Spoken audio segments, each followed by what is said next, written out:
V D സതീശന്റെ സർക്കാർ സത്യപ്രതിജ്ഞ ചെയ്യുമ്പോൾ എല്ലാവരും ആകാംക്ഷയോടുകൂടി നോക്കുന്ന ഒരു സന്ദർഭമായിരുന്നു റിനി വരുന്നതും ആൾക്കാർ കൂവുന്നതൊക്കെ. അപ്പം റിനി പിന്നീട് പറഞ്ഞത് അത് കോൺഗ്രസ്സുകാരല്ല, ഒരിക്കലും ഒരു കോൺഗ്രസ്സുകാർ അങ്ങനെ ചെയ്യില്ല, അതുകൊണ്ട് തന്നെ അത് കോൺഗ്രസ് അല്ല എന്ന് വിശ്വസിക്കുന്ന ഒരാളാണ് ഞാൻ എന്നുള്ളതൊക്കെ പറഞ്ഞത്. അപ്പം പല മാധ്യമങ്ങളും പിന്നീട് കുത്തിപ്പൊക്കിയ മറ്റൊരു വീഡിയോ ഉണ്ട്. വി ഡി സതീശന്റെ ഇലക്ഷൻ പ്രചാരണ കാലത്ത് LDF വേണ്ടിങ്ങാണ്ട് റിനി പ്രചാരണത്തിന് പോകുന്നതും അവരുടെ കുട്ടിക്കലാശത്തിൽ പങ്കെടുക്കുന്നതും എല്ലാ LDF വേണ്ടിയിട്ട് മുദ്രാവാക്യം വിളിക്കുന്നതൊക്കെ ഇതേ റിനി തന്നെ പറയുന്നുണ്ട് എൻ്റെ വി ഡി സതീശനാണ്, ഞാൻ വോട്ട് കൊടുത്ത് ജയിപ്പിച്ച എൻ്റെ പറവൂരിലെ എൻ്റെ VD ആണ്, എൻ്റെ മുഖ്യമന്ത്രിയാണ്, എൻ്റെ MLA ആണ്, എല്ലായിടത്തും എൻ്റെ ഫുള്ള് എൻ്റെ എന്നുള്ള സാധനം മാത്രമേ ഉള്ളൂ. ഇതേ റിനി തന്നെയാണ് പിന്നീട് മറ്റൊരു എൻ്റെ എന്ന് പറഞ്ഞുകൊണ്ട് LDF പ്രചരണത്തിന് പോകുന്നതും. അപ്പോൾ ശരിക്കും ഈ എൻ്റെ ആരുടെ എൻ്റെയാണ്? ഈ എൻ്റെ ആരുടെയാണെന്ന് നമുക്കാർക്കും മനസ്സിലാവാത്തൊരു എൻ്റെയാണ് ഈ എൻ്റെ. എന്തായാലും എൻ്റെ അവതാരം എന്ന് എൻ്റെ തന്നെ പറഞ്ഞിരിക്കുകയാണ്. അതായത് റിനി ആൻ ജോർജ് പറയുന്നത്, വിജിൽ മോഹനൻ കഴിഞ്ഞ ദിവസം ഒരു പോസ്റ്റ് ഇട്ടിട്ടുണ്ടായിരുന്നു, ഇത്തരം അവതാരങ്ങളെ UDF സൂക്ഷിക്കണം. ഇതിനു മുന്നേ സ്വപ്നയും സരിതയും ഒക്കെ അകത്ത് കയറിയപ്പോൾ എന്താണ് സംഭവിച്ചതെന്നുള്ളത് പാർട്ടി ഓർക്കുന്നത് നന്നായിരിക്കും എന്ന് പറഞ്ഞത് ഈ പെൺകുട്ടിക്കെതിരെയുള്ള അധിക്ഷേപ പരാമർശമായിട്ടൊക്കെ വരുന്നുണ്ട്. അതിനിടയിൽ അവതാരമാണ് എന്ന് ഉറപ്പിച്ചുകൊണ്ട് അവർ തന്നെ ഒരു പോസ്റ്റ് ഇട്ടിട്ടുണ്ട്, ഞാൻ അവതാരമാണ്, ദുഷ്ടശക്തികളെ നിഗ്രഹിക്കാനായിട്ട് പിറവി കൊണ്ട അവതാരമാണ് ഞാൻ എന്നാണ് ഇന്നത്തെ റിനിയുടെ ലേറ്റസ്റ്റ് പോസ്റ്റ് എന്ന് പറയുന്നത്. റിനി ഒരു ഈ ദേവി കാളി അമ്മയൊക്കെ ഉണ്ടല്ലോ, അമ്മ കാളിയമ്മയൊക്കെ അവതാരം എടുത്ത പോലെ, ഭദ്രകാളിയൊക്കെ അവതാരം എടുത്ത പോലെ ദുഷ്ടശക്തികളെ നിഗ്രഹിക്കാൻ വേണ്ടിയിട്ട് അവതാര പിറവിയാണ് റിനി ആൻ ജോർജ് എന്ന് അവർ തന്നെ സ്റ്റേറ്റ്മെന്റ് ഇറക്കിയിരിക്കുകയാണ്. അവതാരമാണ്. എന്തായാലും ആ അവതാരം എന്ന് പറയുന്ന വേർഡിനെ അവർ അത്തരത്തിലേക്ക് കൊണ്ടുവന്നത് നല്ല കാര്യം. പിന്നെ ഈ റിനി ആൻ ജോർജ് പലതവണ ആ വീഡിയോയിൽ ഇത് ആവർത്തിച്ചൊരു കാര്യമാണ്, എൻ്റെ MLA, ഞാൻ വോട്ട് കൊടുത്ത് ജയിപ്പിച്ച MLA, സത്യപ്രതിജ്ഞ ചടങ്ങിനിടയിൽ പോലും ആ സ്റ്റേജിൽ നിന്നുകൊണ്ട് അദ്ദേഹം എന്നെ നോക്കി, എന്നെ കണ്ടു, ഇന്ന് കാണാൻ ശ്രമിക്കും, അത്തരത്തിൽ ഒരുപാട് എനിക്ക് കാണാമല്ലോ, എൻ്റെ MLA ആണല്ലോ, അത്തരത്തിൽ പറഞ്ഞുകൊണ്ടിരുന്ന ഒരാള് വോട്ട് കൊടുത്ത് ജയിപ്പിച്ചു എന്ന് പറയുന്ന ആള് ഇപ്പൊ ഈ വീഡിയോയിൽ കാണുന്ന ടൈസൺ മാസ്റ്റർ വേണ്ടിയിട്ട് ജയ് വിളിക്കുന്ന UDF തകരണം എന്ന് പറഞ്ഞിട്ട് ജയ് വിളിക്കുന്ന വീഡിയോക്കകത്ത് ആർമാദിച്ച് നിന്ന് മുദ്രാവാക്യം വിളിക്കുന്നത് നമ്മൾ കാണുന്നുണ്ട്. അപ്പോൾ ഭരണപക്ഷത്തിനൊപ്പം, അല്ലെങ്കിൽ കഴിഞ്ഞ ചർച്ചയിൽ ഫവാസ് പറഞ്ഞതുപോലെ ഭരണം മാറുന്നതിനനുസരിച്ച് നിറം മാറുന്ന കുറച്ച് ആൾക്കാരുടെ കൂട്ടത്തിൽ റിനി വന്നു എന്നുള്ളത് ഇവിടെ ഉറപ്പാവുന്നൊരു കാര്യമാണ്. പക്ഷെ അതിനപ്പുറത്തേക്ക് റിനിയെ അന്ന് കൂവി വിളിച്ചപ്പോൾ റിനിയുടെ ഒരു പോസ്റ്റിൽ തന്നെ പറയുന്നുണ്ട്, ഒരു പെൺകുട്ടിയെ ഇത്രയും ആളുകൾ കൂടി കൂവി വിളിച്ചപ്പോഴൊന്നും തിരിച്ചൊന്നും പറയാനില്ലാതിരുന്നവര്, അല്ലെങ്കിൽ അതിനെതിരെ പ്രതികരിക്കാതിരുന്നവരൊക്കെ ഇപ്പൊ രേവന്ത് റെഡ്ഡിക്കൊപ്പം ഉള്ള എൻ്റെ ഒരു പോസ്റ്റ് കണ്ടപ്പോൾ വൻ പ്രതികരണങ്ങളുമായിട്ട് കുലംകുത്തികൾ ഓരിയിടുന്നു എന്നൊക്കെ പറഞ്ഞിട്ട് അവർ വന്നിട്ടുണ്ട്. രേവന്ത് റെഡ്ഡിക്കൊപ്പം ഉള്ള ഒരു ഫോട്ടോ അവർ കാണിക്കുന്നത്, അവർ പറയുന്നുണ്ട് കോൺഗ്രസ്സുകാരല്ല എന്നെ കൂവിയത്, കോൺഗ്രസ്സുകാർ സ്നേഹമുള്ളവരാണ്, അവരൊക്കെ എന്നെ നിറകൈകളോടെയോ അങ്ങനെയൊക്കെയാണ് സ്വീകരിച്ചത്, പക്ഷെ കോൺഗ്രസ്സുകാരല്ലാത്ത ചില കുലംകുത്തികളാണ് എന്നെ കൂവിയത് എന്നൊക്കെ പറയുന്നുണ്ട് അവർ. പക്ഷെ രേവന്ത് റെഡ്ഡിക്കൊപ്പം ഉള്ള ഫോട്ടോ, ഇങ്ങനെയുള്ളവർക്ക് കൂവിയർക്ക് മറുപടിയായിട്ട് രേവന്ത് റെഡ്ഡിക്കൊപ്പം ഉള്ളൊരു ഫോട്ടോ അവരിട്ടിരിക്കുന്നത്. ആ ഫോട്ടോയാണ് ഇപ്പൊ ഏറ്റവും കൂടുതൽ ചർച്ചാ വിഷയമാവുന്ന ഒരു കാര്യം. എന്നുവെച്ചാൽ നമ്മൾക്കറിയാം, ഈ പല ചാനലുകളും പറയുന്നുണ്ട്, ഒരുപാട് പേർക്ക് ക്ഷണമുള്ളടത്ത് XMLA എന്നുള്ള രീതിയിലാണ് രാഹുൽ മാങ്കൂട്ടത്തിൽ പോലും ആ വേദിയിൽ എത്തിയത്. രാഹുലിനോടും ചോദിക്കുന്നുണ്ട് ആരാണ് ക്ഷണിച്ചത് എന്ന് ഒരു പ്രസ്തുത റിപ്പോർട്ടർ ചെന്ന് ചോദിക്കുന്നുണ്ട് അദ്ദേഹത്തോട്, എങ്ങനെയാണ് പാസ് കിട്ടിയത്, ആരാണ് ക്ഷണിച്ചത് എന്ന് ചോദിക്കുമ്പോൾ രാഹുൽ മാങ്കൂട്ടത്തിൽ എത്ര പുറകിലായിരുന്നെന്നും നമുക്കറിയാം. അദ്ദേഹം പറയുന്നുണ്ട് 3.5 കോടി ജനങ്ങളെയും കേരളത്തിലെ CM നേരിട്ട് ക്ഷണിച്ചതാണ്, അക്കൂട്ടത്തിൽ ഒരാളാണ് ഞാൻ, പിന്നെ XMLAയുടെ പാസ്സും ഉണ്ടായിരുന്നു. ആ XMLAയുടെ പാസ്സിൽ പോലും അദ്ദേഹം ഇരുന്നത് ഒരുപാട് ദൂരെയാണ്. പക്ഷെ റിനി ആൻ ജോർജ് ഇത്രയും ഈ മന്ത്രിമാരുടെ വീട്ടുകാർക്ക് പോലും അകത്ത് കയറാൻ പറ്റാത്തൊരു സാഹചര്യത്തിൽ റിനി ആൻ ജോർജ് എന്ന് പറയുന്ന ടൈസൺ മാസ്റ്റർക്ക് വേണ്ടി ജയ് വിളിച്ച, CPM നിന്നുകൊണ്ട് രാഹുൽ മാങ്കൂട്ടത്തിൽ എന്ന് പറയുന്ന ഒരു നേതാവിനെ അടപടലം വെട്ടിക്കളഞ്ഞ, അല്ലെങ്കിൽ അതിന് വേണ്ടിയിട്ട് വഴിയിട്ട റിനി ആൻ ജോർജിനെ പോലെ ഒരാള് രേവന്ത് റെഡ്ഡിക്കൊപ്പം നിന്ന് ഫോട്ടോ എടുക്കുന്നു. അതായത് അവര് വേദി വരെ എത്തിക്കഴിഞ്ഞു. അത്രയും ഒരു ഹോൾഡ് ഇത്രയും നാള് പാർട്ടിക്ക് വേണ്ടി നടന്നിരുന്നവർക്കൊന്നും ഇല്ലാത്ത ഒരു ഹോൾഡ് എവിടെ നിന്നാണ് റിനി ആൻ ജോർജിന് കിട്ടുന്നത്? ശരിക്കും പേടിപ്പിക്കുന്ന ഒരു ചോദ്യം തന്നെയാണ്. ബാക്കിയുള്ള മന്ത്രിമാരുടെ ഭാര്യമാര് പുറത്തു നിൽക്കുമ്പോൾ ഇത് പറഞ്ഞ പോലെ കോൺഗ്രസുമായിട്ട് യാതൊരുവിധ ബന്ധമില്ലാത്ത, ഒരു MLA അല്ലാത്ത, ആരുമല്ലാത്ത, കോൺഗ്രസിന്റെ ആരുമല്ലാത്തൊരു വ്യക്തി പറഞ്ഞ പോലെ അത്ര അറിയപ്പെടാത്തൊരു സിനിമാ നടിയാണെന്ന് പലർക്കും പറയുന്നത് ഞാൻ കണ്ടിട്ടില്ല. അപ്പൊ അത്തരത്തിലുള്ള ഒരു വ്യക്തി ആ സ്റ്റേജിൽ എങ്ങനെ കയറി എന്നുള്ള വലിയ ചോദ്യചിഹ്നമാണ്. അതെ, ഉറപ്പായിട്ടും അത് എങ്ങനെ സാധിച്ചു എന്നുള്ളതാണ്. ഈ പറയുന്ന പോലെ തന്നെ ഫവാസ് പറഞ്ഞ പോലെ മന്ത്രിമാരുടെ പത്നിമാർക്കോ അല്ലെങ്കിൽ വീട്ടുകാർക്ക് പോലും എൻട്രി ഇല്ലാത്തൊരു സ്ഥലത്തേക്ക് റിനി ആൻ ജോർജിനെ പോലെ ഒരാൾ അവർ എങ്ങനെ വന്നു എന്ന് അവരോട് ചോദിക്കുമ്പോഴും അവർ പറയുന്നത് എൻ്റെ MLA അല്ലേ, എൻ്റെ MLA സത്യപ്രതിജ്ഞ ചെയ്യുന്നത് കാണാനായിട്ട് എനിക്ക് വരണമായിരുന്നു. എൻ്റെ സ്വപ്ന നിമിഷമാണ്, ഞാൻ ഉറങ്ങിയിട്ടില്ല, CM ആകുമോ ഇല്ലേ എന്ന് അറിയുന്നത് വരെ ഞാൻ ഉറങ്ങിയിട്ടില്ല, എൻ്റെ ഏറ്റവും വലിയ സ്വപ്ന സാക്ഷാത്കാരമാണ് എന്നൊക്കെ അവർ പറയുമ്പോൾ അതെങ്ങോട്ടുള്ള മൊനയാണ് എന്നുള്ളത് ആൾക്കാർ VD സതീശൻ എന്ന് പറയുന്ന മനുഷ്യനോട് തോന്നുന്ന അദ്ദേഹത്തിന് വേണ്ടി വാദിച്ചവർക്ക് പോലും ഈ ഒരു സംഭവം തിരിച്ചടിയായിട്ടാണ് കൊടുക്കുന്നത്. റിനി ആൻഡ് ജോർജിൻ്റെ ഇത്തരം പോസ്റ്റുകൾ, അവരുടെ ഇത്രയും അധികാരത്തോടുള്ള പോസ്റ്റുകൾ, ഇതൊക്കെ സത്യമാണെന്നും മനസ്സിലാക്കുന്ന രീതിയിൽ രേവന്ത് റെഡ്ഡിക്കൊപ്പമുള്ള ഈ ചിത്രവും കൂടിയാവുമ്പോൾ അതെങ്ങനെ അവരെ കൊണ്ട് സാധിച്ചു? വേദിയിൽ ഇത്രയും VIP പാസോടുകൂടി VIP പോലും കയറാൻ പറ്റാത്തൊരു സ്ഥലത്തേക്ക് റിനി ആൻഡ് ജോർജ് എങ്ങനെ ചെന്നു എന്നുള്ളതിന് ഉറപ്പായിട്ടും ഉത്തരം കിട്ടേണ്ട കാര്യം തന്നെയാണ്. ഇപ്പോൾ CPM-ന്റെ കൂട്ടത്തിൽ നിൽക്കണ ഈ എൻ്റെ ആരാണെന്ന് ഫവാസ് ചോദിച്ചതുപോലെ ഈ എൻ്റെ ശരിക്കും ആരുടെ എൻ്റെ ആണെന്ന് നമുക്ക് മനസ്സിലാവുന്നില്ല. VD സതീശനൊപ്പമുള്ള ഒരു ഫോട്ടോ തന്നെ ഇപ്പം മന്ത്രിയായ സമയത്ത് ഈ ശ്രീ പത്മനാഭന്റെ മണ്ണിൽ ഇനി എൻ്റെ ശ്രീ പത്മനാഭൻ വാഴും എന്ന് അവർ പറഞ്ഞു.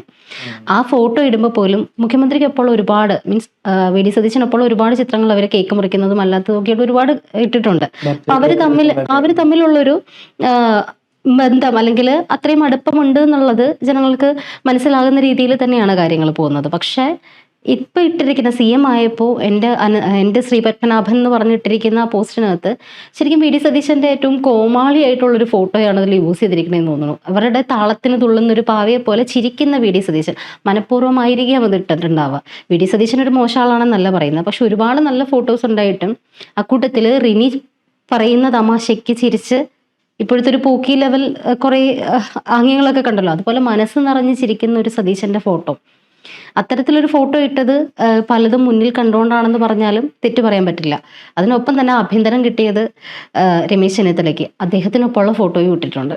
അദ്ദേഹത്തിനൊപ്പം ഉള്ള ഫോട്ടോ ഇട്ടിട്ട് അദ്ദേഹത്തിന് അഭിനന്ദനങ്ങൾ, അദ്ദേഹം എൻ്റെ അടുത്ത ആളാണെന്ന് പറഞ്ഞിട്ട് അദ്ദേഹത്തിനുമുള്ളത് കൊടുത്തിട്ടുണ്ട്. ഷാഫി പറമ്പലിൻ്റെ ബർത്ത്ഡേക്കും ഇതുപോലെ തന്നെ. അതായത് ഈ സെലിബ്രിറ്റീസിൻ്റെ കൂടെ അല്ലെങ്കിൽ ഒരു ഫെയിം ആഗ്രഹിക്കുന്ന ഒരു സ്ത്രീ ചെയ്യുന്ന കാര്യങ്ങൾ എന്നുള്ളതിനപ്പുറത്തേക്ക് അത്രയായിരുന്നു നമ്മൾ ഇന്നലെ വരെ പറഞ്ഞുകൊണ്ടിരുന്നത്. പക്ഷെ രേവന്ത് റെഡ്ഡിക്ക് ഇപ്പോൾ ഉള്ളൊരു ഫോട്ടോ കാണുമ്പോൾ അതിനപ്പുറത്തേക്ക് റിനി ആൻഡ് ജോർജിന് ഹോൾഡ് ഉണ്ട് എന്നുള്ളത് ഭയത്തോടു കൂടി തന്നെ കാണേണ്ട ഒരു കാര്യമാണ്. ഇത് മാത്രമല്ല, ഇപ്പം നമ്മൾ സോഷ്യൽ മീഡിയ നോക്കി കഴിഞ്ഞാൽ പല കോൺഗ്രസ് പ്രവർത്തകരും VD സതീശന് ഒരു വാണിംഗ് എന്നുള്ള രീതി കൊടുക്കേണ്ടത് ഈ പറഞ്ഞ പോലെ ഉമ്മൻചാണ്ടിയുടെ കാര്യം എടുത്തുകൊണ്ടാണ്. ഇതേപോലെ വന്ന ഒരു യുവതിയായിരുന്നു, എന്താ പറയുക, ഉമ്മൻചാണ്ടിയുടെ ജീവിതം ഇല്ലാണ്ടാക്കി, ഫുള്ളായിട്ട് സ്പോയിൽഡാക്കി, പല വിവാഹത്തിലോട്ടും കൊണ്ടുപോയി, പല പീഡന വിഷയങ്ങളിലോട്ടും കൊണ്ടുപോയി. പിന്നീട് അദ്ദേഹത്തിന്റെ മരണാനന്തരമാണ് ഒരു ക്ലീൻ ചീറ്റ് പോലും കൊടുക്കുന്നത്. ഇത്തരത്തിൽ ചെറിയൊരു കാര്യം കിട്ടിക്കഴിഞ്ഞാൽ അപ്പുറത്ത് ആളി കത്തിക്കാൻ കഴിവുള്ള ഒരു ടീമാണ് ഇടതുപക്ഷം എന്ന് പറഞ്ഞാൽ. അപ്പം സതീശൻ ഇക്കാര്യങ്ങളെല്ലാം സൂക്ഷിക്കണമെന്ന് പല കോൺഗ്രസ് നേതാക്കന്മാരും പ്രവർത്തകരും ഇതിന് നേരെ കമന്റ് ഇടുന്നതായിട്ടും കാണാൻ പറ്റും. ഉറപ്പായിട്ടും അത് സതീശൻ സൂക്ഷിക്കേണ്ട ഒരു കാര്യം തന്നെയാണ്. ഇപ്പം സതീശനെ വിശ്വസിച്ച് സതീശന് വേണ്ടി ജയ് വിളിച്ചവരെല്ലാവരും ഈ ഒരു ചിത്രം കാണുമ്പോൾ തിരിഞ്ഞ് ചിന്തിക്കുന്നുണ്ടെന്നുണ്ടെങ്കിൽ, ഇപ്പോൾ VD സതീശൻ നേരിട്ട് ഒരിക്കലും പറഞ്ഞിട്ടില്ല ഞങ്ങൾ തമ്മിൽ ഇത്രയും ഇതുള്ള ബന്ധമാണെന്ന് പറഞ്ഞിട്ടില്ല. പക്ഷെ അവരിടുന്ന ചിത്രങ്ങളെ ഒന്നും തന്നെ എതിർത്തിട്ടുമില്ല.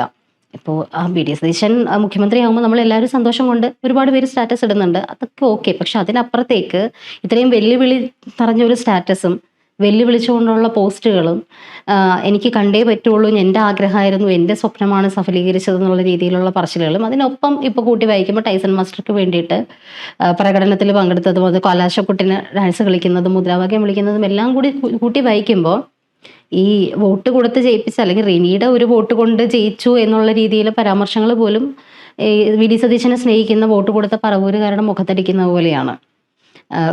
ടൈസൺ മാസ്റ്ററുടെ കൊട്ടിക്കലാശത്തിന് UDF-നെതിരെ മുദ്രാവാക്യം വിളിച്ച ഒരാൾ എൻ്റെ വോട്ട് കൊണ്ടാണ് VD സതീശൻ എൻ്റെയും കൂടി വോട്ട് കൊണ്ടാണ് മുഖ്യമന്ത്രി ആയെന്നൊരു ക്ലെയിം അവിടെ ഉയർത്തുമ്പോൾ അതിനെ ഇത് കൂടുതൽ ശക്തിപ്പെടുത്താൻ വേണ്ടിയിട്ട് രേവന്ത് റെഡ്ഡിക്ക് ഒപ്പമുള്ളൊരു ചിത്രം ഇടുമ്പോൾ ഈ കോൺഗ്രസ് പാർട്ടിക്ക് വേണ്ടിയിട്ടല്ല UDF-ന് വേണ്ടിയിട്ട് രാവും പകലും ഇല്ലാണ്ട് പണിയെടുത്ത ആൾക്കാർ അങ്ങേയറ്റം സത്യപ്രതിജ്ഞ മര്യാദക്കൊന്ന് കാണാൻ പോലും പറ്റാണ്ട് ഒരുപാട് പുറകിൽ അവർ നിന്നവർക്ക് അവരെയൊക്കെ നോക്കി കൊഞ്ഞനം കുത്തുന്നൊരു ഏർപ്പാടാണത്. അല്ലെങ്കിൽ റിനി എങ്ങനെ ഇതിനകത്ത് കയറി, റിനിക്ക് എങ്ങനെ ഇത്രയും ഹോൾഡ് വന്നു?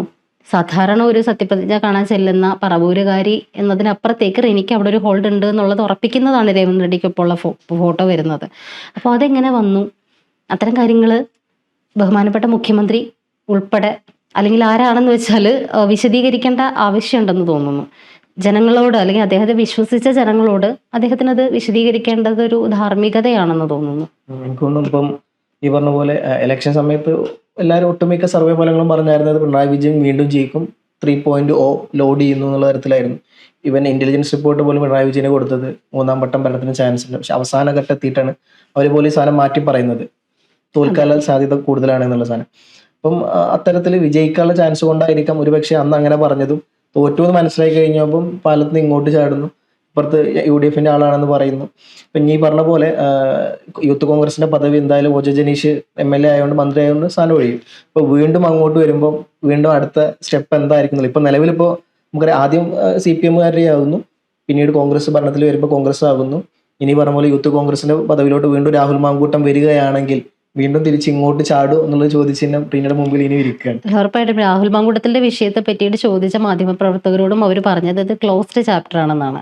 ജനങ്ങളെയൊക്കെ പൊട്ടന്മാരാക്കിയിട്ടത് ക്ലോസ്ഡ് ചാപ്റ്റർ എന്ന് പറയുന്നത് തന്നെ വല്ലാത്തൊരു ഗതികേടാണ്. ഇപ്പോൾ ക്ലോസ്ഡ് ചാപ്റ്റർ എന്ന് പറയുന്നത് അവർക്ക് ചിലപ്പോൾ ക്ലോസ്ഡ് ആയിട്ടുണ്ടാവാം, പക്ഷെ ഒരു ചെറുപ്പക്കാരൻ്റെ അയാൾ തെറ്റ് ചെയ്തിട്ടില്ല എന്ന് ഇപ്പോഴും ഉറപ്പിച്ച് പറയുന്ന മൊത്തത്തിൽ നോക്കിക്കഴിഞ്ഞാൽ ഉഭയകക്ഷി സമ്മതപ്രകാരം നടന്ന പരസ്പര സമ്മതപ്രകാരമുള്ള ഒരു ലൈംഗിക ബന്ധത്തിനെ ബലാത്സംഗമായിട്ട് മാറ്റി വിത്തൗട്ട് എനി എവിഡൻസ് കാര്യങ്ങളൊക്കെ വരുന്നതിന് മുന്നേ തന്നെ ആ സ്ഥാനം വരെ തിരിച്ചെടുത്തുകൊണ്ട് അയാൾ പാർട്ടിയിൽ നിന്ന് പുറത്താക്കാനും ഒക്കെ VD സതീശൻ എന്ന് പറയുന്ന നേതാവ് ആ സമയത്ത് കാണിച്ചൊരു അതിനെ ആർജവം എന്ന് നമ്മൾ അന്ന് വിളിച്ചിരുന്നു. പക്ഷെ റിനി ആൻഡ് ജോർജിന്റെ ഇപ്പോഴത്തെ കുറേ സ്റ്റേറ്റ്മെന്റുകൾ കാണുമ്പോൾ അദ്ദേഹത്തിന്റെ അന്നത്തെ ആർജവത്തിൽ എവിടെയോ ഒരു കല്ലുകടി ഇപ്പോൾ ഫീൽ ചെയ്യുന്നു. അത് മുഖ്യമന്ത്രിയോടുള്ള എതിർപ്പ് കൊണ്ട് പറയുന്നതല്ല, പക്ഷെ എന്തുകൊണ്ടോ റിനി ആൻഡ് ജോർജിന്റെ ഇപ്പോൾ കൂടെ അവർ പറഞ്ഞിരിക്കുന്നത് രാഷ്ട്രീയ ചാണക്യനാണ് എൻ്റെ VD എന്ന് പറഞ്ഞിരിക്കുന്നത്.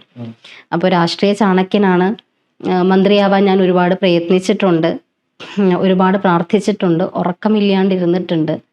അപ്പോൾ അത്തരം ചില സ്റ്റേറ്റ്മെന്റുകൾ കൂടി കൂട്ടി വായിക്കുമ്പോൾ VD സതീശൻ സൂക്ഷിക്കണം എന്ന് തന്നെയാണ് പറയാനുള്ളത്. എനിക്ക് അച്ഛനെ പോലെയാണ്, ഞാൻ മകളാണ്, എൻ്റെ അച്ഛനാണ് എന്നിങ്ങനെ ക്ലെയിം ചെയ്തുകൊണ്ടിരിക്കുകയാണ് അവർ.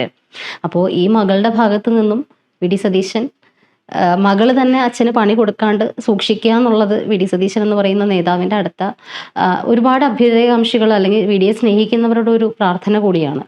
ഈ ജനങ്ങളെ മുന്നോട്ട് വെക്കുന്ന അല്ലെങ്കിൽ ഇത്തരം ചൂണ്ടിക്കാട്ടലുകളെ മറികടന്നുകൊണ്ട് പോകുന്നത് ശരിയല്ല എന്ന് തോന്നുന്നു. ബിക്കോസ് വീഡിയോയോടുള്ള സ്നേഹം കൊണ്ടാണത് പറയുന്നത്. എന്തായാലും ഒരു ദിവസങ്ങളിൽ കാണാം റിനിയുടെ പോക്ക് എങ്ങോട്ടാണെന്നുള്ളതും സതീശൻ ഇക്കാര്യം ശ്രദ്ധിക്കോ ഇല്ലയോ എന്നുള്ളതും. ഈ പറഞ്ഞ പോലെ റിനി അടുത്ത ഉമ്മൻചാണ്ടിക്കെതിരെ ഉണ്ടായ പ്രശ്നം പോലെ മറ്റൊരു പ്രശ്നത്തിലോട്ട് ഇത് കൂടി എത്തിച്ചേരുമോ എന്നുള്ളതും എന്തായാലും വരും ദിവസങ്ങൾ നമുക്ക് കാത്തിരുന്ന് കാണാം.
പൈസ പീരിക്കുവാൻ രാഹുൽ വന്നു,